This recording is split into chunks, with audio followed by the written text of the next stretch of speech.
Welcome back to the Deep Dive. Today we're taking the stack of sources you provided, all the articles, the insider reports, even the analysis of Instagram feeds, and we're using it to perform a full systems check on a major celebrity institution. We're talking about Brand Beckham. Exactly. For decades, this family was, well, basically untouchable. Sources often call them Britain's unofficial royal family. Right, a whole commercial empire built on this image of what our sources call curated closeness, and I love this phrase, sartorial synchronicity. And when that image fractures, it's not just personal drama, is it? It's a full-blown business crisis. It absolutely is. So our mission today is to move past the gossip and really unpack the complete timeline. We're looking at the escalating, very public rift between Brooklyn Beckham and his wife, Nicola Peltz Beckham, and, well, the rest of the clan. David, Victoria, the younger brothers. The whole family. It's a study in how intense public pressure can just dismantle a manufactured legacy. And we're tracking everything, the shifts in loyalty, the strategic moves, and especially the social media scrutiny. I mean, every unfollow, every cryptic post is treated like forensic evidence of this deep family schism. It's a fascinating look at identity, legacy, and, autonomy all playing out for the world to see. Definitely. Okay, so let's establish the moment the clock really started ticking on this, because every single source we have points to one catalyst. April 2022, the wedding. Brooklyn married Nicola Peltz in Palm Beach. A massive 3-day ceremony. It was this huge union of wealth. Nicola is the daughter of a billionaire, Nelson Peltz, and, of course, immense fame. It should have been a seamless blend of two dynasties. But it wasn't. Not at all. And the first major public sign that things were off was the infamous dress drama. Of course. The bride is marrying into a family defined by fashion, by Victoria Beckham's brand, and she chooses not to wear a Victoria Beckham gown. And this choice, I mean, on the surface, it's just a wedding detail, right? Yeah. But it completely shatters that concept of sartorial synchronicity that had defined them for so long. It does. That term means their clothes always signaled unity. They always advertised Victoria's brand. This was a very visible, very immediate declaration of independence. So it was seen that way publicly, and our sources suggest it was felt that way privately too. And what's crucial here is how the narratives immediately split. You get two completely different stories. Right. So you have Nicola's account, which she shared later that year. She denied any feud, insisted she really, really wanted to wear a dress by Victoria. Her claim was that Victoria's atelier just couldn't get it done in time. She said she was sad that people thought she intentionally snubbed her. But then you have the insider counterclaims, which, complicate that story quite a bit. Immensely. These sources suggest Victoria did offer, but then later called Nicola's mother to say she would not be making the dress. Which suggests the communication breakdown, or maybe a change of heart, came from the Beckham side. And look, regardless of which version is 100% true, the fact that these two wildly different stories exist right away, it just established a pattern of distrust and, frankly, PR spinning. And the drama at the wedding didn't even end with the dress. There was also this high-tension incident at the reception. Yes, the Mark Anthony story. It's become the stuff of celebrity legend. So the claim was that Mark Anthony, who was performing, dedicated a song to Victoria. And he announced her as the most beautiful woman in the room tonight. On her son's wedding night. Yeah. The allegation was that Nicola was left in tears, feeling like Victoria had completely hijacked her moment. I mean, if that's true, that is just nuclear-level mother-in-law behavior.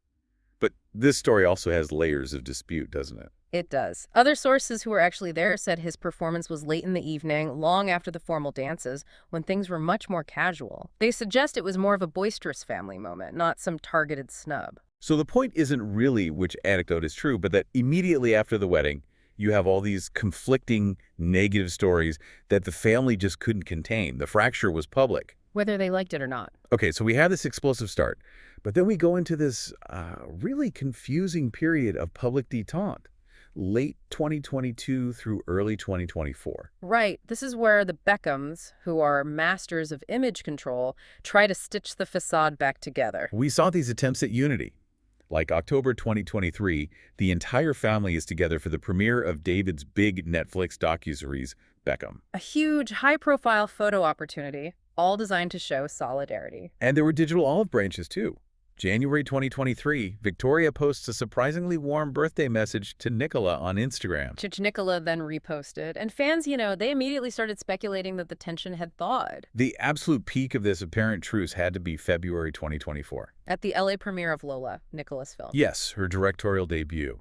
And not only did she wear a custom Victoria Beckham dress, which is a huge sign of peace, A massive one. but she also posted about it being so special. And they were even filmed dancing together to spice up your life at the after party. I mean, these are significant public performances of reconciliation. It really suggested the brand was recovering. But the sources we have indicate that, the friction was still bubbling right under the surface. And by April 2025, a new flashpoint ignites. This time involving Brooklyn's younger brother, Romeo. This is where it gets complicated again. So Romeo had started dating a model and DJ named Kim Turnbull. And the rumor that started circulating was that Turnbull had actually dated Brooklyn back in high school. Now, even though Turnbull and others later denied any romantic history, the rumor itself was apparently enough to cause real conflict inside the family. Sources claim Brooklyn was wary of Turnbull's intentions. It just added this new layer of tension between the brothers. A classic family dynamic, but, under a global microscope. It showed the foundation was still really, really fragile. And that fragility just became undeniable a month later. May 2025. This is when the feud becomes impossible to ignore. Brooklyn and Nicola skipped David's milestone 50th birthday party in London. Despite being invited, that absence was the definitive public statement that the rift was serious. And insiders later clarified that the absence was directly linked to the tension over Romeo's girlfriend. A source claimed David essentially opted to have Kim there over Nicola. So that forced Brooklyn and Nicola to stay away, even though they were reportedly already in London. Just think about the message it sends. This family brand is built on celebrating these big moments. Missing a 50th birthday, that signals a functional break. And Brooklyn immediately followed it up. Oh yeah, with a public declaration of loyalty to his wife on Instagram. He posted this video tribute to Nicola with the caption, "My whole world, I will always love you forever. I always choose you, baby." And everyone saw that as a direct message to his family. It was him saying, my wife is my priority. My loyalty is with her. A digital line in the sand. The strategic moves toward full independence didn't stop there. In June 2025, they buy a massive £10.5 million mansion in LA. Signaling a permanent, non-negotiable shift to the U.S., Author said Brooklyn feels his life is now here. And this is where it gets really interesting from a reputation management perspective. The lawyers. Yes. That same month, they reportedly hired Jenny Afia of Schillings, a very high-profile lawyer known for managing celebrity reputations. Okay, let's unpack that because the sources draw a direct parallel here that is just unavoidable. Afia is the same lawyer used by Prince Harry and Meghan Markle. Exactly. Hiring her signals this is no longer just a private family matter. It's a high-stakes, public reputation battle that requires professional legal insulation. Victoria reportedly fears Brooklyn will just sever his connection to the family entirely, just like the royal separation.